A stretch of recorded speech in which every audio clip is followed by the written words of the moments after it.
What's up, guys? So today I'm going to review Deadpool and Wolverine. So yeah, it was actually a great film. Yeah, if I was going to give it a rating, 9 out of 10. Yeah, had a good story. Of course, the comedy was on point because it's Ryan Reynolds. He's perfected Deadpool. Got to see Hugh Jackman again, which is awesome. Yeah, basically everything you'd want for the movie. They actually achieve it, which is good. If I was gonna quickly rate the films, I'd say, I guess Deadpool 1 would be third place. I mean, it's a good start, but I don't feel like it's a perfect film. It's just truly focused on the comedy. Kind of a story, but not perfect. The second one, probably my favourite one, number 1. Just great story. Tries a way to move Deadpool's story forward. Just having to protect the kid and stuff and adding Cable, just comedy, just better than the first one in my opinion. It just does everything 10 times better than the first one, yeah. And then 3, which I'd probably put in second place, yeah. It was a great film. Get to see Hugh Jackman again as Wolverine. With a little bit of a twist, but yeah. And yeah, let's actually get into that stuff, because, obviously spoilers, yeah. Because, yeah, there's definitely a lot to talk about when it comes to spoilers, basically has more cameos than flipping what Doctor Strange 2 had. Even some that I thought was actually going to be in Doctor Strange 2, but it was in this film instead. But yeah, definitely satisfied with the cameos, because the movie's not all about cameos, because it still makes you care about, Deadpool and Wolverine. But yeah, still a good story though. Yeah. I guess the main plot is that, straight into it, basically, Deadpool goes to Wolverine's grave. He's still dead. He can't really bring him back. Then the TVA, you kind of see that they're after Deadpool, and he basically uses Logan's flipping corpse to fight him, because it's all, adamantium, so he destroys him with it while just dancing around in the intro of some song. Just hilarious, Deadpool. Yeah. It's hilarious. And then that's when you kind of meet the guy who's, I guess, wanting to pick up Deadpool and mess up his family, because he kind of brought back a lot of people who died in Deadpool 2 back from the dead. Yeah. Because he's kind of been breaking the rules of time, and the TVA don't really like that, so no matter what universe, they'll probably try to correct it. And then basically, once they get Deadpool, make it look like, I guess they're going to use it. Maybe he'll be like a TVA agent, probably. I don't know if that was the original plan.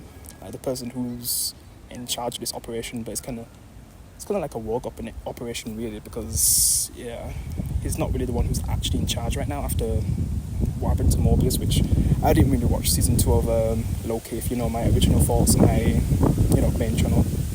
Yeah. But I think that Morbius dies, right? So for some reason I was thinking I was still gonna see him, but no chance. But yeah, this other guy is kind of in charge, even though he isn't an actual head. It's one of the ex-security guards, yeah, that's in charge, yeah. But you don't really see until later on in the film. But yeah, basically, since he doesn't really agree with what he wants to use Deadpool for, he kind of sends him to the void, where, basically, Loki, season 1, episode 5 took place, which literally flipping Deadpool just says it, and it just destroys Disney in this film, making jokes about him. How they've just brought the MCU to a bad place, how the Fox Universe, they also basically died, and how Deadpool's been promoted into the MCU, but not its best though, yeah. And then we start to see some variations, like this Ryan Reynolds one, which is just hilarious, yeah. My god, he's just basically a happy Deadpool, and I guess he's not invincible, because, later on he gets killed, and I guess he has a dog that Deadpool likes, so he basically decides to keep it once he dies, even though he basically kills him on purpose. He kind of kills another character on purpose as well, but they kind of reveal by end credits that, he doesn't actually die, but we'll get to that person, but yeah. And, we get to the parts where we get to see Logan, and then we actually get to see Logan and flipping Sabretooth Victor finally have a proper rematch. It's over in seconds. It's pretty disappointing, but it's basically a joke, really. But yeah, and just some of the cameo characters I'll talk about now. Yeah. Pretty cool. Getting to see flipping Channing Tatum's Gambit finally. All these scrapped ideas finally coming into an actual film. And Channing Tatum is actually good in this. Probably the best one I've seen him in since 22nd Jump Street. I mean, all the films he's been in afterwards, and he's barely been in films. I can't really say that he was really that great in them. But him actually being a cool Gambit, and his accent purposely was bad. It was just terrible. Like my brother was saying jokes about it, like a Jamaican guy. Yeah, it was terrible, but it was hilarious. And seeing him butt heads with Wolverine, just like in a night show, it was awesome. Yeah. And when it got to his fights, he was pretty gory too, exploding people. Because man, like, he was one of the cool things about X-Men Origins Wolverine, even though that's a terrible film. But yeah, they're doing this. And then, of course, they had to bring back Blade. Yeah. Wesley Snipes. Sucks for Marshall Lee that things have just been so bad with his script anyway. Yeah. And they've never been able to finally release the flipping new Blade film. But we just got to see Wesley Snipes again for his 4th appearance. And this officially makes him like the longest running live action superhero, right? I mean, Hugh Jackman, I don't know if he has the most appearances, but man, for who's been around for so long, and to come again, and obviously he's a badass, saying the same jokes as he used to, legend. And yeah, it was just cool. Get to see Ryan Reynolds and Blade together again, but this time as Deadpool. Yeah.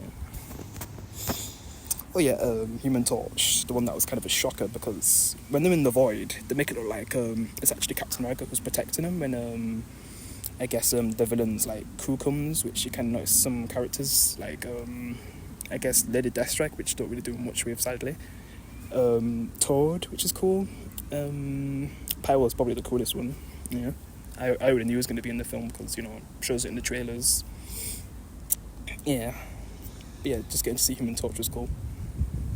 Yeah, like he's my childhood man. I don't care what people say. Like I love the 2000s films. It was good to see him again, even though yeah, we'll get to it. The flipping kill him off. Yeah, it kind of sucked that they killed him off, but it was good to see him again though. And how they made it look like it was Deadpool's fault at first, but then they show an end credit scene saying all the stuff that he said to the main villain, and then Deadpool basically says it back because he said to actually say it back, and then when he did, he's dead by the main villain. Yeah, the main villain, she was pretty good. She was actually terrifying. Yeah, I wasn't sure what to think of her, but I just read a bit of backstory from I guess how she's in the comics, but yeah, she's pretty cool. And I guess she's like Professor X's sister, right? Which is why they're probably both bald a little. But yeah, she's cool. And then the variants, like, just it was mainly the lady one I wanted to see, but they don't really proper reveal who it is, but oh well. But yeah, just seeing Deadpool and Wolverine just take all the variants on was probably the best scene in the film. Yeah. And then the dog is just basically the mascot of the film, which Deadpool just loves. And then the agent, like, yeah, he's like a mini villain, basically. Yeah, it was cool presence until the main villain takes over. He's able to actually get into the universe where the TVA are and take over. And just the little fights Wolverine and Deadpool have are cool. Yeah, the one in the car is the funniest one. And yeah, he's just trying to basically save his family because he doesn't want them to, like, I guess, get erased. So I guess he does the best that he can to save them with Wolverine because, he loses his family. And he's kind of viewed as the worst Wolverine. And we kind of go to, like, several universes with other Wolverines, I guess. With the most hilarious one being Henry Cavill, which was cool. Yeah, X-23. It's cool to bring it back, which I kind of wish they didn't really reveal in the last trailer too. Yeah, but it was good to see her back and actually talk to the variant Wolverine, which, yeah, basically saying that the Wolverine that she knew from Logan was like a hero and basically protected her, gave her a life. Yeah, so it's cool to see this Wolverine get some inspiration from her. Yeah, and they basically team up all the characters that they basically show off, which is cool. But yeah. It was just cool to see Laura again. She even puts on the glasses before she's about to fight too. Yeah, which is cool. Yeah, she was awesome in Logan for a child actor. And yeah, this basically it is clowning.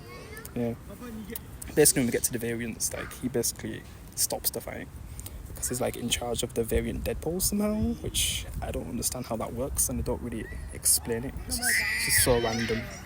But yeah, it gets to a point where they basically fight the main villain. They basically don't really win. they nearly win, but Deadpool kind of has a change of heart, and because basically we see all the heroes that cameoed basically fight the ones that she has on her side. They basically take them out, but she's too powerful to stop, and the Void's basically coming to kill them, just like it did the other Loki from season 1 of Loki. So yeah, basically it's all up to them really. X-23 is able to give him the bag to stop her because it has like Juggernaut's helmet, to subdue her powers. But yeah, so even when they do it, like I guess Wolverine's trying to convince her to do the right thing and what Xavier would want, because he basically gives his backstory that he failed the X-Men. He was basically drunk, and he's trying to make amends right now and do the right thing. And decides to spare her, but basically fails, and she gets away, kills Pyro and a few other characters, and then basically gets to the TVA and tries to basically destroy all the universes because their universe is basically dying. Yeah. But yeah, basically Wolverine and Deadpool team up one last time to stop her, and it gets to a point where one of them have to sacrifice themselves to stop her, but they basically pull the Guardians and do it together, and it's only them two that would be able to save the multiple universes and I guess stop her. Yeah, and it's a cool ending. Basically get to see Wolverine and Laura go to back to Deadpool's universe, which I'm just still confused with the timeline with Logan and the stuff before Days of Future Past, what's actually still canon. It's just a bit confusing, and who's still alive, because some of the people that got erased, possibly Elektra and stuff, because Elektra was in this film, she was alright, nothing special, the weakest cameo, but she was okay. I know the others, what happened to them, didn't really show. Just the end credit scene with Human Torch basically getting himself killed instead of Deadpool killing him. Yeah, it was funny though. It was a good film, and you just basically see them all happy together. But yeah, it was a good film. Yeah, but yeah, that's really all I got to say. Just a little short review. Didn't want to make it too long like the other reviews for the X-Men films, and I still got to review some of the others, like Apocalypse, Dark Phoenix, New Mutants, and then I'm basically done for now until they make the new X-Men. We're going to get new Fantastic Four soon, so I don't know if that's why they killed off Human Torch, and I just don't know if he's still alive basically, but oh well. But yeah, it was a good film. Can't wait to see what they do going forward, but yeah, that's all I got to say. Hope you enjoyed the review. I'll see you in the next one. Peace.